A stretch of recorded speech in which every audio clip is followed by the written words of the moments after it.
Pemirsa, masih banyak misteri yang belum terungkap seputar pengunduran diri Presiden Soeharto pada tahun 1998.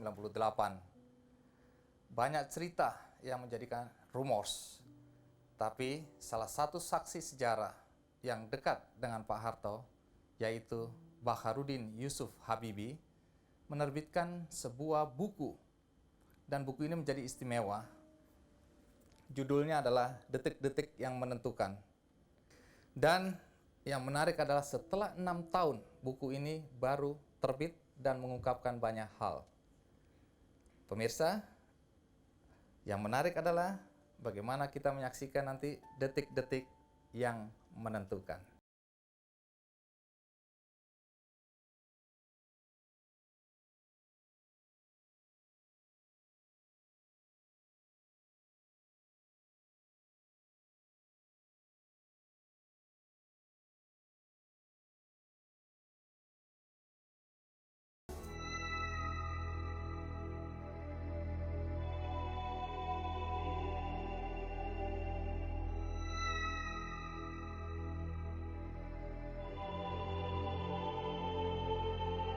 Baharudin Yusuf Habibie.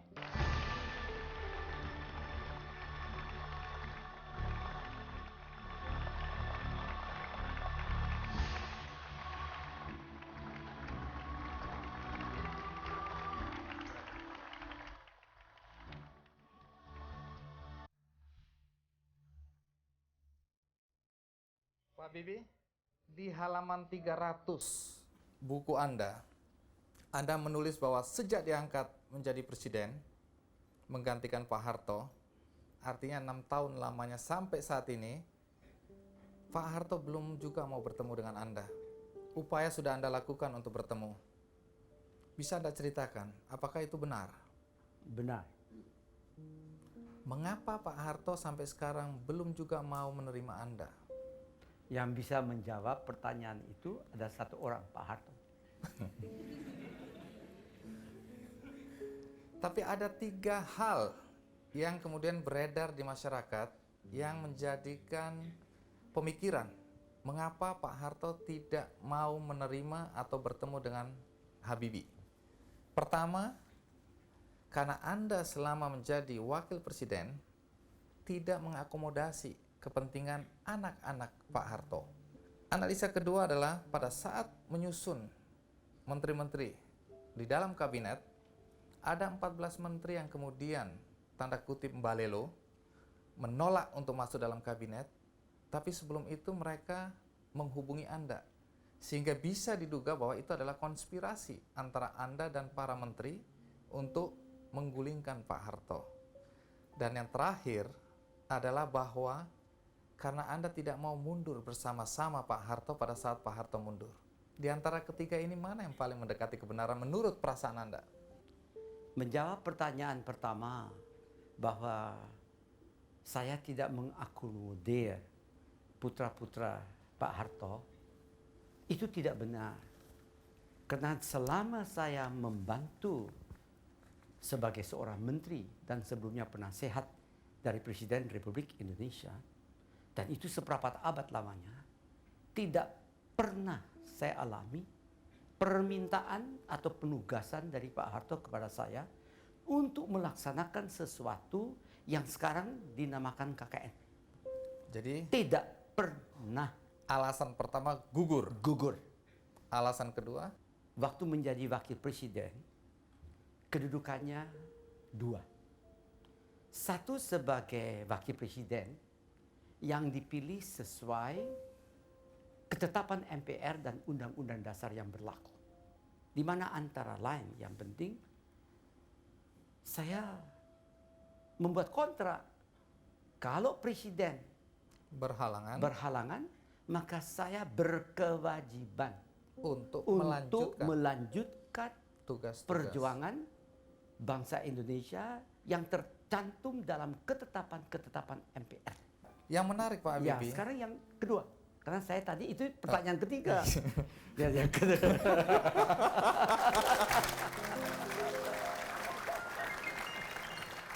Silakan. Kedua, saya wakil presiden. Orang mengatakan wakil presiden itu ban reserve.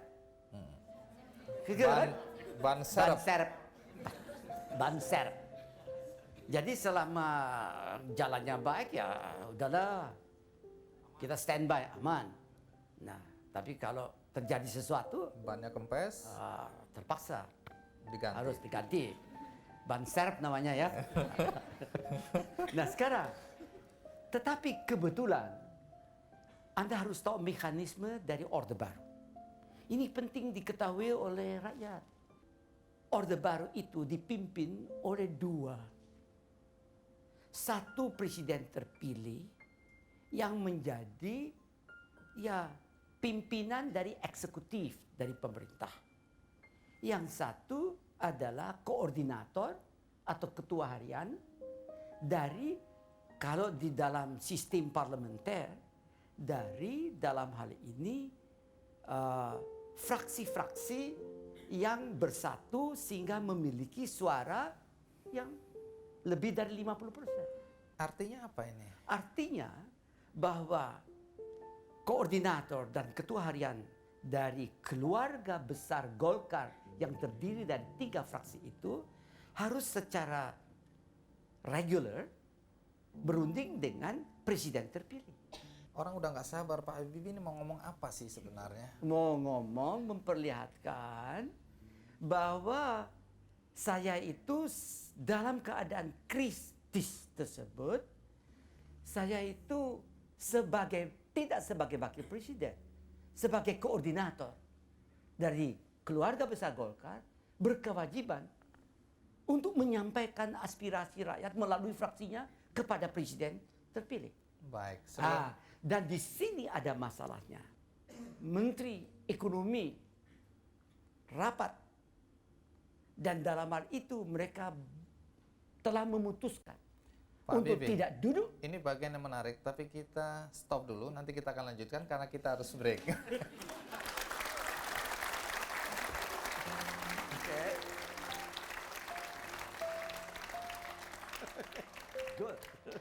Saya akan menyampaikan bahwa saya akan mengundurkan diri. Di sini, Di situ saya mengatakan tidak benar begini. Tapi saya butuh ketemu Pak. Tidak.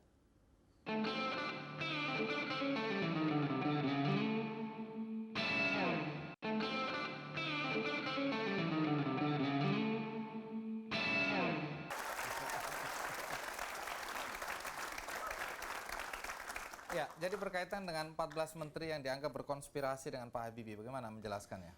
14 menteri itu setelah mereka mengambil kebijaksanaan untuk tidak turut serta di dalam kabinet, maka mereka menulis surat kepada presiden. Ya. Namun mereka menganggap penting diwakili oleh Mengku Ikuinya yang Pagi memegang 14 itu, Pagi Nanjar Kartasasmita waktu itu ya. Kartasasmita, untuk menelpon Baharudin Yusuf Habibie bukan sebagai wakil presiden, sebagai koordinator itu. Oh, jadi ada salah paham di sini, dianggap bahwa mereka datang atau menghubungi Anda sebagai wakil presiden. Tidak, Tidak ya. tidak. Nah, yang juga menarik dalam buku Anda, sesudah itu ada pertemuan dengan Pak Harto. Ya, Dan kemudian Anda menggambarkan terjadi perdebatan ya. di dalam situ, terutama ketika menyusun anggota kabinet pada tanggal 21 kalau tidak salah. 20 Mei. 20 Mei.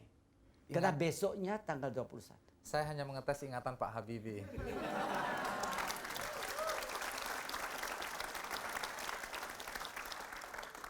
Apa yang terjadi pada saat itu? Karena Anda menggambarkan terjadi perdebatan yang hangat, seru. Penyusunan kabinet cepat bisa kita sepakati. Tetapi kepada saya disampaikan oleh Bapak Presiden bahwa beliau nanti kabinet yang sudah disusun itu keesokan harinya akan diumumkan di Istana Merdeka. Dan saya diminta hadir mendampingi beliau sebagai wakil presiden. Oke, standing procedure. Setelah itu beliau mengatakan nanti hari Jumat saya tanggal 22 Mei akan melantik di Istana Negara. Melantik kabinet. Kabinet. Supaya saya ikut mendampingi standing procedure. Oke. Terus beliau mengatakan, hari Sabtu saya akan panggil pimpinan MPR, MPR, DPR. DPR. Terus saya mengatakan, oh itu Bagus. sudah waktunya. Mereka Bagus. Supaya Bapak dengar sendiri aspirasi rakyat dari wakil-wakilnya. Tapi kemudian ada Terus dia sampaikan, nanti setelah saya terima mereka, saya akan menyampaikan bahwa saya akan mengundurkan diri. di sini. Di situ saya mengatakan, tidak benar begini. Di sini ada adegan yang saya mau gambarkan dulu. Bagaimana ketika Pak Harto menyatakan itu, Pak Habibie terhenyak sesaat sambil memikirkan, menunggu kata-kata dari Pak Harto, bagaimana dengan wakil presiden? Iya. Benar. Bagaimana itu ceritanya? Banyak di buku itu. Tapi saya ceritakan nanti tanya. Jadi waktu itu saya bilang, Pak, harus begini. Kita kan masih bisa menyelesaikan. Terus saya tunggu. Saya tahu bahwa Pak Harto itu seorang, maafkan, Ahli strategi. ahli strategi dan tajam otaknya dan pinter. Dan banyak persamaan juga dengan diri saya sendiri. Karena itu kalau kita berbicara, it's okay. Jadi dia tahu peran daripada Wakil presiden. Jadi tidak satu paket. tidak satu paket. Dia Artinya- harus tahu karena dia pernah menjelaskan saya kok. Kalau artinya presiden Jadi mundur, belum tentu wakil presiden harus mundur. Begitu kan? Dia tahu. bukan belum tentu tidak boleh mundur. Oh, tidak boleh memang. Kalau kalau dalam keadaan sehat kan, Iya. kecuali wakil presidennya memang tidak mampu. Bayangkan, pada tanggal 20 ketemu, 21, 22, dan katanya 23 tiba-tiba berubah ingin mundur. Tanpa menjelaskan mengapa Pak Harto ingin mundur. Dan jawabannya sampai saat ini Anda tidak tahu ya. Tidak? Yang menarik juga bahwa sesudah itu, Anda selalu ingin bertemu dengan Pak Harto. Tapi hanya satu kali ketika ulang tahun, sehari menjelang ulang tahun ke-77 waktu itu ya. Anda baru sekali aja diterima melalui telepon. Apa isi percakapan telepon waktu itu Pak Habibie? Waktu itu saya telepon, saya bilang, Pak, saya ini membutuhkan pertemuan dengan Bapak. Laksanakan tugasmu sebaik-baiknya.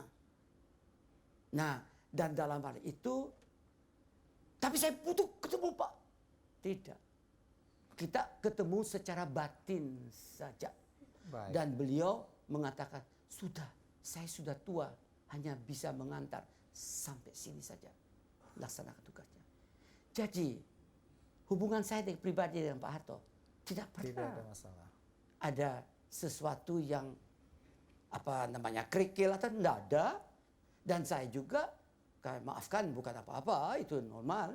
Kalau saya tadi sebelum kemarin saya sholat Isya, ya tentunya saya doa untuk bangsa Indonesia, keluarga saya, termasuk untuk pimpinannya. Dalam hal ini Pak Harto. Baik, seberapa pentingnya pertemuan dengan Pak Harto bagi seorang B.J. Habibie? Tapi sebelum Anda jawab, kita break. Kita akan lanjutkan setelah pesan-pesan berikut ini. Waktu almarhumah ibu saya sakit dan meninggal, ada juga Pak Harto.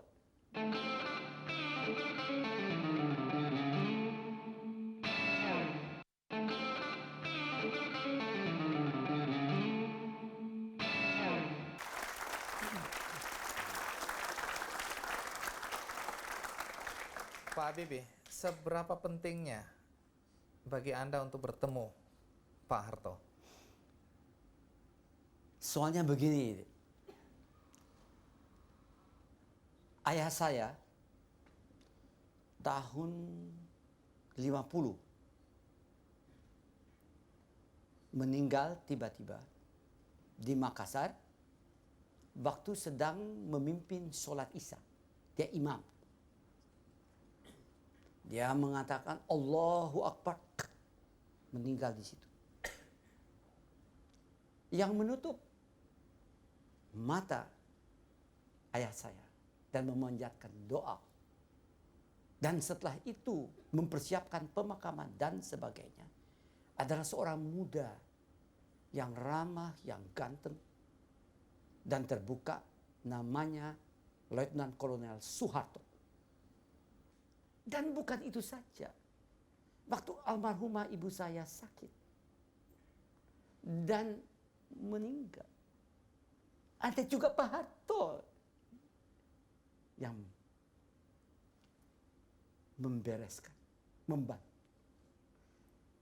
Jadi Anda bisa mengerti bahwa saya dan seluruh keluarga saya dan juga pesan dari almarhumah ibu saya kepada saya sendiri. Orang ini orang baik. Kamu jangan sekali-kali tinggalkan. Karena itu saya rindu. Bukan karena saya harapkan sesuatu. Tidak. Saya mau menilai orang tua yang 15 tahun lebih tua dari saya. Dan mau mengetahui bagaimana keadaannya. Bagaimana perasaan saya mendapat berita beliau diopname, begitu. Bagaimana saya kan manusia seperti Anda semua yang punya perasaan. Dan beragama dan berbaik. Wajar saja kok. Tidak ada alasan yang lain. Ya, luar biasa. Dan Pak Habibie, di luar konteks hubungan Anda dengan Pak Harto, saya ingin tahu, Anda ini orangnya pendendam nggak dengan lawan-lawan politik Anda? No, tidak.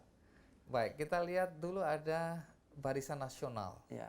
yang dalam buku Anda disebutkan Barnas.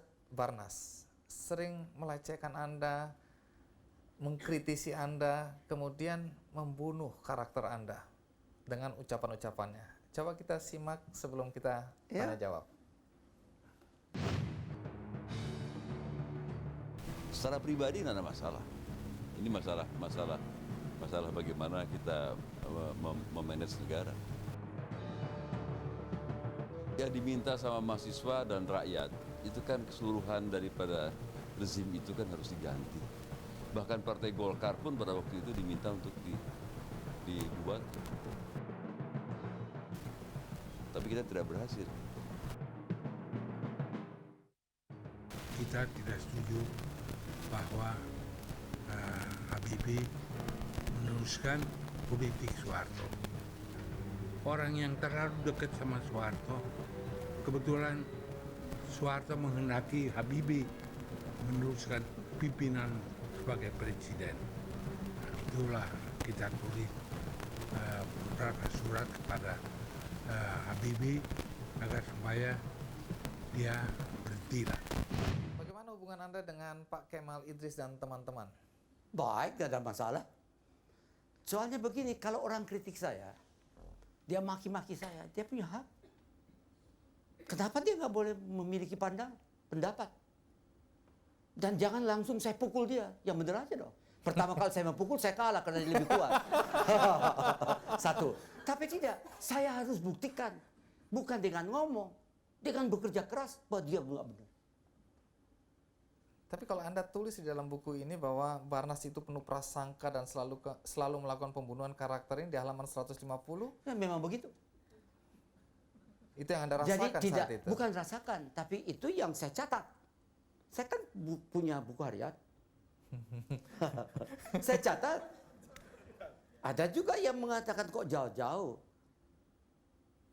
Pak Lee Kuan Yew, dia mengatakan kalau Pak Habibie itu menjadi wakil presiden, rupiah akan terhadap dolar hancur. akan melampaui 16.000, akan melampaui sampai 20.000.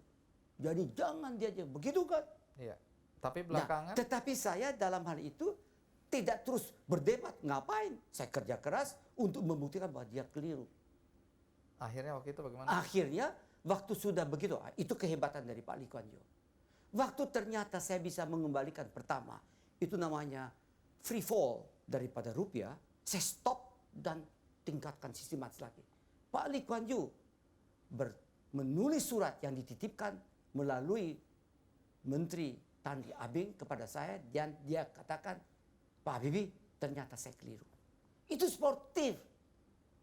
Nah, itu negarawan. Baik, kita break dulu Pak Habibie.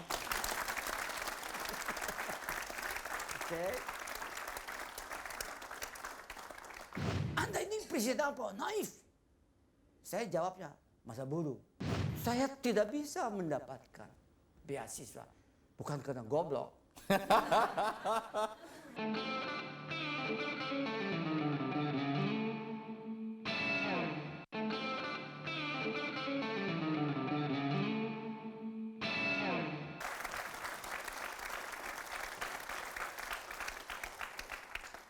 Pak Habibie, di dalam buku ini Anda juga mengungkapkan satu hal yang relatif sensitif, yaitu ketika ada sebuah gerakan tentara dan diduga kuat adalah dari Kostrad, kemudian Pangap, waktu itu Pak Wiranto melaporkan kepada Anda bahwa ada gerakan tentara dari Kostrad ke istana dan juga ke kawasan Kuningan di rumah Anda. Dan rumors yang muncul waktu itu adalah gerakan kudeta yang dipimpin atau dikomandani oleh Prabowo Subianto sebagai Pangkostrat. Anda mendapatkan laporan itu dari Pangap. Reaksi Anda waktu itu bagaimana? Reaksi saya adalah saya memberikan petunjuk kepada Pangap untuk segera sebelum matahari terbenam Pangkostrat diganti. Dan kepada penggantinya ditugaskan untuk segera mengembalikan semua pasukan-pasukan Kostrad ke tempatnya masing-masing. Di buku ini Anda perang batin. Anda menduga-duga apakah laporan ini benar atau tidak. Kemudian Anda berkesimpulan, ya benar, ada upaya kudeta. Bagaimana Anda bisa secepat itu memastikan bahwa memang laporan itu benar? Pertama, saya tidak berasumsi adanya kudeta. Tapi Saya berasumsi bahwa adanya gerakan yang tidak sesuai dengan struktural. Kan saudara harus tahu bahwa kepada saya disampaikan oleh Pak Harto bahwa dia mau mengundurkan diri hari Sabtu. Padahal dipercepat. Saya lagi rapat dengan sidang ad hoc paripurna bagian ekonomi dan 4 Mengko di Kuningan. Nah, Pak Wiranto datang mau bertemu dengan saya. Saya tidak mau diganggu karena saya konsentrasi memikirkan keadaan dan saya membuat catatan-catatan apa yang harus dilaksanakan ada dalam buku itu. Nah sekarang, keesokan harinya waktu saya terima Pak Wiranto itu mendapat petunjuk dari saya. Segera diperhatikan bahwa tidak ada yang boleh bertemu dengan saya tanpa koordinasi dengan Anda. Memang waktu karena Pak Prabowo itu mungkin ya dekatlah dengan presiden. Jadi dia normal saja masuk ke presiden. Kata bapaknya kan, bapak mertuanya normal saja, wajar, tidak bisa disalahkan. Nah, tetapi makin lama makin naik, makin lama tentunya ya tidak sesuai lagi dengan Sumpah Prajurit. Itu saya harus koreksi. ya, Koreksi itu ada petunjuk. Nah, sekarang yang penting adalah Pak Wiranto itu waktu datang bertemu dengan saya.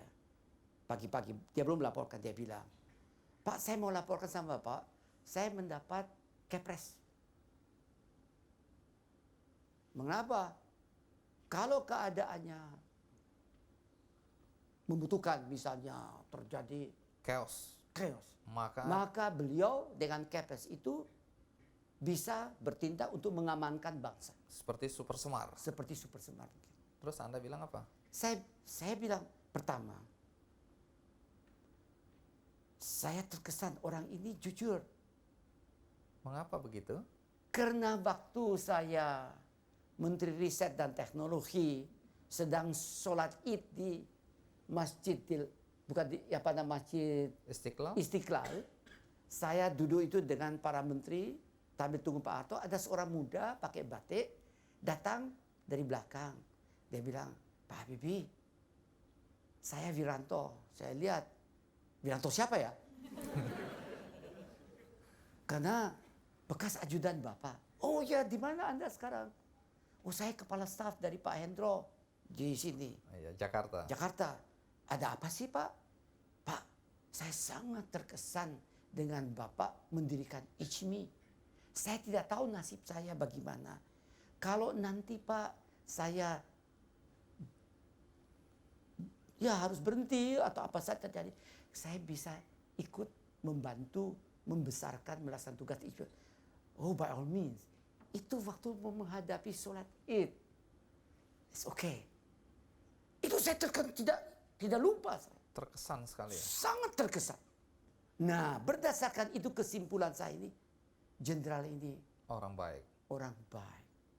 Sampai Jujur. sekarang. Sampai sekarang. Perasaan itu masih ada sampai sekarang. Masih. Nggak berubah ya. Tidak berubah.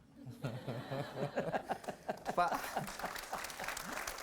Pak Habibie, sehari kemudian atau beberapa hari kemudian Pak Prabowo datang kepada Anda, dia merasa tersinggung atas pencopotan itu. Dia merasa Anda sudah menghina keluarga Sumitro dan juga keluarga Soeharto. Benar. Bagaimana kejadian? Ya, waktu itu saya baru saja mengumumkan susunan kabinet. Saya masuk ke ruang kerja presiden. Dan saya masuk ruang kerja presiden, tempatnya Pak Harto, di mana saya boleh dikatakan hampir seperapat Hidup abad. Anda. Masuk ke situ, keluar masuk. Dan di tempatnya di mana Pak Harto itu duduk. Dan saya tahu di mana saya duduk. Saya tidak tahu duduk di mana saya ini. Jadi agak bingung. Karena sekarang mau duduk cepat-cepat tuh kualat nanti gimana. Jadi saya mikir 2 kali sampai protokol. Pak, ini silakan tempat duduk. Saya bismillahirrahmanirrahim. Saya duduk. Ya, so what? Saya kan manusia biasa. Terus tiba-tiba datang protokol. Mengatakan, Pak, Pangkostrat mau bertemu dengan Bapak. Saya bisa mengatakan tidak mau. Tapi tidak saya laksanakan. Alasannya juga dengan perasaan. Alasannya pertama, ayah kandung dari Prabowo adalah idola saya. Sejak saya di SMA. Pak Sumitro. Dan saya tahu bahwa keluarga itu sangat intelektual. Dan kedua, Prabowo itu dekat dengan saya idolanya Prabowo. Jadi di dalam hal itu, saya terus berpikiran, ya saya tidak konsekuen ini. Karena menerima tidak ada permintaan, persetujuan dari anu. Tapi saya memberanikan diri untuk mengambil karena alasan tadi itu, plus alasan mungkin ada titipan dari ayah mertuanya. Yang saya mau bertemu tidak bisa bertemu. Begitu kan? Ya. Jadi, saya oke dah, atur saja. Prabowo mengatakan sama saya waktu itu, karena dia bebas dengan saya kan. Bisa baca situ, tapi dia bilang, Anda ini presiden apa? Naif. Saya jawabnya, masa bodoh. Yang penting saya presidennya, saya menentukan. Finish. Dan bagi saya tahu banyak yang mengatakan, Habibie kan tukang aja belum bisa buat kapal terbang. Dan tadi mejanya penuh dengan kapal terbang. Teknologi. Yang lain dia nggak ngerti itu. Nah, itu bagi saya mungkin keuntungan. Pak Habibie. Jadi tidak saya merasa dihina. Tidak. Wah, untung dong. Pak Habibie, Anda membebaskan tahanan politik yang relatif oleh Pak Harto dianggap musuh besarnya. Apa dasar pemikiran sehingga Anda membebaskan waktu itu Sri Bintang Pamungkas, kemudian Mokhtar Papahan? Tapi sebelum Anda jawab, kita lihat rekaman berikut ini.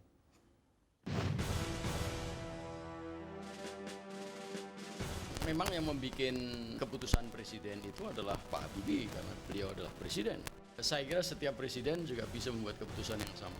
Karena apa? Karena sudah ada tekanan yang luar biasa besar dari internasional. Khususnya tanggal 22 Mei itu ada surat dari kongresmen Amerika yang ditandatangani oleh 15 orang kongresmen. Kata-katanya ini kurang ajar sedikit nih, ya. Katanya we respectfully suggest that there are a number of preliminary steps, langkah awal yang dipakai untuk membuktikan bahwa Anda benar-benar reformis adalah ini. 8 langkah tadi itu antara lain membebaskan political prisoners. Nama saya lah nama yang paling ditulis pertama kali oleh suratnya dari Amerika itu, dan Muchtar Papahan. Dia adalah seorang ilmuwan, didikan Jerman, dan Jerman itu yang kuat itu sosial demokrasi, gerakan buruh. Bagaimanapun lengket di hatinya, karena itu dia orang terbuka yang bisa berdialog dengan siapa-siapa. Sebelum wakil presiden baik-baik, tapi sesudah wakil presiden dan menjadi presiden menjadi tidak baik. Bukan dia yang tidak baik, kami yang menjauh dari dia begitu dia wakil presiden. Waktu itu Jaksa Agung agak keberatan atau mungkin mempertanyakan kembali apakah dua nama yang kita sebutkan tadi, Sri Bintang Pamungkas dan Muchtar Papahan sebagai tahanan politik ingin Anda lepaskan. Bagaimana dasar pemikiran sehingga dua nama ini Anda minta dibebaskan juga? Karena mereka adalah eksponen. Saudara Papahan ada eksponen dari Serikat Buruh. Dan saudara Sri Bintang ada eksponen dari kaum intelektual. Dan saya berpendapat dan berkeyakinan kebebasan orang berpikir dan mengembangkan wawasan dan kritis adalah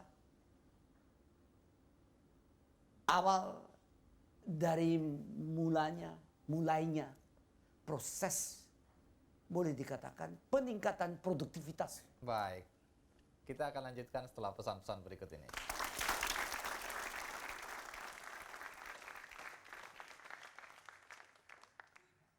Ada kalanya itu saya tidak bisa makan siang aja, nggak bisa. Karena kiriman uang nggak sampai-sampai.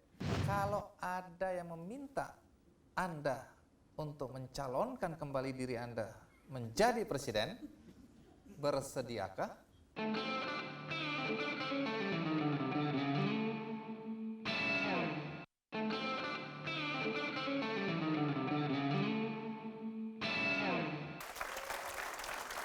Tapi sebelum kita lanjutkan, ada pertanyaan dari Floor ini, Pak Habibie, dari Mariana, seorang mahasiswi. Pernah atau tidak Bapak merasa dalam situasi I have to do something, but I don't know what am I supposed to do? Kalau pernah itu kapan dan apa yang Bapak lakukan akhirnya? Kalau belum, kira-kira apa yang Bapak lakukan kalau Bapak dalam situasi seperti itu? Terima kasih. Ini situasi bingung ini kelihatannya. Saya bilang terus terang saja, sejak saya melaksanakan tugas, apa saja, supaya Anda tahu, saya S2, usianya 24 tahun, dan S3, usianya 28 tahun. Dan di antaranya itu saya tidak mendapat beasiswa, karena almarhumah ibu saya tidak mau anaknya itu diberikan beasiswa. Kenapa? Karena dia bersumpah. Disaksikan oleh yang hadir di situ waktu ayah saya meninggal. Dia bersumpah di depan semua dan pegang ayah saya. Saya bersumpah bahwa semua anak-anak, termasuk yang dalam kandungan, akan saya jadikan manusia yang berguna bagi nusa dan bangsa dan agama. Dengan keringat dan tangan saya sendiri. Itu ibu saya. Karena itu saya tidak bisa mendapatkan beasiswa. Bukan karena goblok. Karena ibu saya tidak mau. Nah, jadi saya memang itu, ya memang begitulah perkembangannya. Ada pasang surutnya, ada masalah-masalah yang saya hadapi dan selesaikan sendiri. Tidak ada handy, tidak ada duit. Ada kalanya itu saya, ya tidak bisa makan siang aja nggak bisa. Karena kiriman uang nggak sampai-sampai. Ya begitu. Tapi that's okay. Itu adalah romantika dari kehidupan. Iya. Baik, sekarang ada Tasya. Silakan Tasya. Selamat malam. Mengapa Bapak lebih memilih untuk tinggal di Jerman ketimbang di Indonesia? Terima kasih. Saya nggak tinggal di Jerman, rumah saya di sini. Supaya saudara tahu ya, Ibu Ainun itu dulu pernah dioperasi jantungnya dan jantungnya dibuka. Nah sekarang, waktu Ibu Ainun dalam keadaan reconvalescence, berarti dia lagi membaik, tiba-tiba saya harus melanjutkan memimpin kepemimpinan di bumi Indonesia. Tiap orang yang masuk ke Kuningan diperiksa apa bawa senjata atau apa. Tapi tidak ada yang satu diperiksa apa bawa bakteri. Sehingga melalui air conditioning itu masuk ke dalam tubuh ibu yang sedang dalam rekonvalesen. Dan itu dirahasiakan. Waktu itu sudah terus saya mengantarkan Ibu Ainun ke Eropa untuk mendapat perawatan yang Lebih baik. dan itu mampu karena saya sejak muda membayar asuransi. Bukan asuransi di sini, asuransi di Jerman. Jadi Saya bayar terus. itu alasan Jadi Anda yang membayar operasi Ibu Ainun atau saya dan rumah sakit, dokter, obat, ya bukan saya dapat gratis. Jadi itu alasannya Anda Itu sering alasannya berada karena di sana. ya, karena Ibu Ainun itu saya berangkat tahun 2000 mungkin 3 tahun dia nggak pulang. Saya aja mondar mandir. Tapi saya kan nggak bisa tinggalkan. Karena saudara harus tahu keberhasilan seorang Suami, pria pria, adalah mencerminkan bahwa di belakangnya ada seorang ibu yang luar kuat, biasa. yang luar biasa. Demikian sebaliknya, keberhasilan seorang ibu berarti di belakangnya ada seorang bapak pria yang luar biasa. Jadi tidak benar itu kalau kita dalam hari ini terus melupakan. Baik, pertanyaan satu lagi terakhir. Kalau ada yang meminta Anda untuk mencalonkan kembali diri Anda menjadi presiden, bersediakah? Saya bilang terus terangnya, waktu saya melakukan tugas apa saja, baik di perusahaan maupun di pimpinan perusahaan, maupun sebagai menteri, maupun sebagai presiden, boleh dikatakan minimum 90% dari acara saya ditentukan orang lain. Dan dari apa pekerjaan saya itu minimum 50-60% pekerjaan yang saya nggak suka. Nah sekarang saya dengan hari tua umur 70 tahun, saya tentukan program saya sendiri. Dan saya boleh baca apa saja. Kalau saya bilang nggak mau. Ya kenapa saya tidak boleh? Dan tidak pernah anak saya, apa Ilham, apa Kataret, apalagi cucu saya, apalagi yang lain itu bisa benar-benar dan kawan-kawan bisa bergaul dengan saya. Secara normal sebagai warga biasa. Jadi warga biasa. Saya tidak mau mendapat porsi yang istimewa, sudah. Jadi biasa. Jadi bagaimana? Kita terima alasannya? Diterima. Baik, Pak Habibie, terima kasih banyak sudah hadir di acara Kick Andy. Saya merasa terhormat sekali, kami merasa mendapatkan banyak sekali informasi, hal-hal baru dari buku ini. Dan pemirsa serta penonton di sini, Anda akan mendapatkan satu orang satu buku.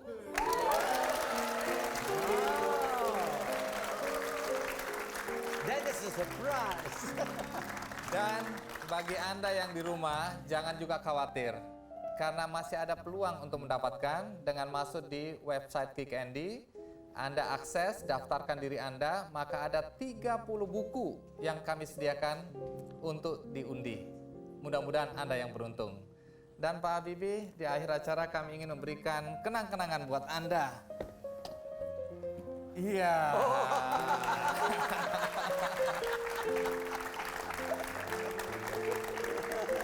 Jadi batiknya udah mirip batiknya. Topinya lebih mirip lagi. Jadi ini kenang-kenangan dari Kick Terima Andy. kasih, Pak Adi. Semoga Pak Habibie berkenan menerima. Sekali lagi terima kasih Terima sudah kasih ya. hadir. Sampai jumpa, sukses buat Anda. Beautiful. Baik pemirsa, kita akhiri acara Kick Andy sampai di sini. Dan kita akan berjumpa di Kick Andy pada hari-hari berikutnya. Salam.